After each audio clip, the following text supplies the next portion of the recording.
12वी सायन्स नंतर मेडिकल क्षेत्रात करिअर करायचं आहे, मग डी फार्मसी तुमच्यासाठी उत्तम पर्याय आहे.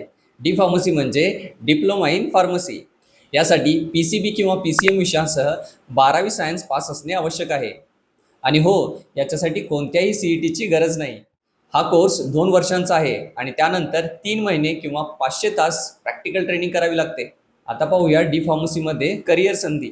डी फार्मसी नंतर आपण रजिस्टर्ड फार्मासिस्ट म्हणून हॉस्पिटलमध्ये किंवा मेडिकलमध्ये नोकरी करू शकतो. स्वतःचे मेडिकल स्टोअर सुरू करू शकतो.